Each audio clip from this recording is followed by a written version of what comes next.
Right, this is just a quick video without any video editing or anything for YouTube. Some of you guys know from the forum that my tacho stopped working more or less at the same time as my alternator packed. And my alternator light never came on, so I thought there was something wrong with the system there, but I never really looked into it in detail. But now that I'm looking at the tacho, I actually figured out what's wrong with my alternator light. And I'm just gonna do a quick video to explain the diagnosis process and show what the problem is, just so it's recorded.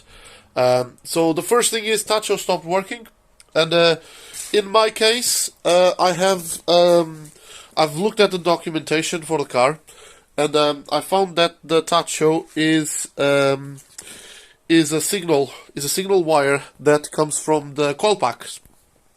So the coil packs underneath the water reservoir.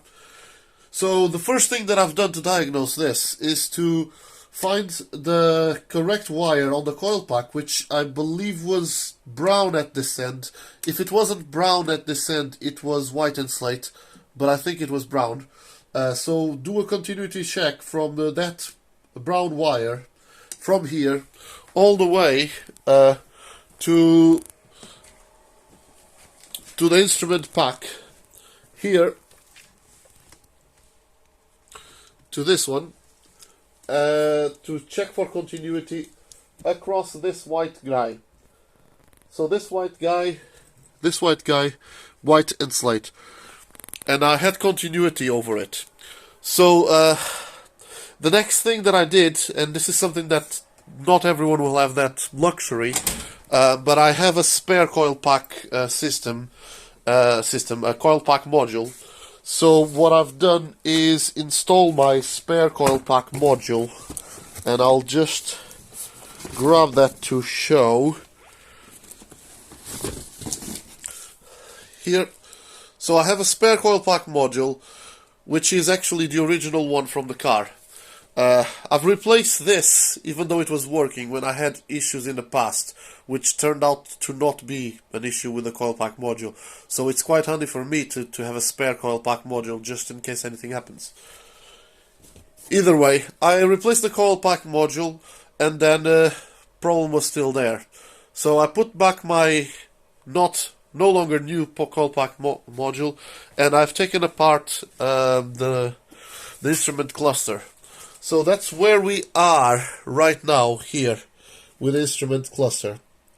And I started then testing everything for continuity across here, and that's where the issue came up. So let's see if I can get this video to show that. Let's see.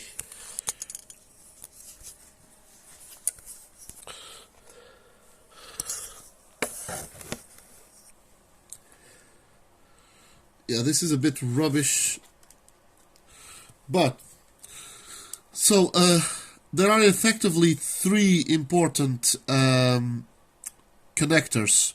There is a black one for the ground, which is one of these, I can't remember exactly which one. There is a green one, which is for the 12-volt power, which is this one, and then there's the white and slate, which is that one. So I started by doing the sensor, white and slate there, and then the connection here. And you can hear the multimeter saying that there is connection. And then the next thing was to find any grounding place that I could ground this to and find the ground. So I can't remember which one. I don't know if this is the ground or if this is a positive, but I believe that's the ground. Yeah, that's the ground. So the ground is all fine, but what happens when you look at the 12-volt power supply is that you follow it and it should end up here, and there is no connection. Although when you check for the 12-volt power supply on the other side of the connections, you get everything. So I started tracing this 12-volt power, and it turns out that roughly about here, it still is connecting, and then it no longer works. So there's a little bit of a cut somewhere around here that I need to fix. Yeah, you see, here no longer connect. And then there's this one, and if you continue following, it gets to the 12 volts of the tacho, but also gets to give the 12 volts for the oil, the oil pressure gauge. And this is also the same positive 12 volts. So if I connect here to here, you'll see that it's connected. And this is also the alternator light, which no longer works. So this alternator light should have been connected there if there was power, but there wasn't. So that's how the alternator light didn't work. It's all because there is a bit of a cut in here. So I need to address that somehow, but I just wanted to show everyone the process to diagnose it, and once you have diagnosed it, you know what you need to do. What you need to do is make sure that there is a continuous electrical connection from over there all the way up to here, and then of course all of the other components. So that's a quick 6 minutes video. I think that will be very valuable for someone who's got problems with their tacho or other part of the instrument panel. So yeah, thanks for watching, and I hope that this is helpful.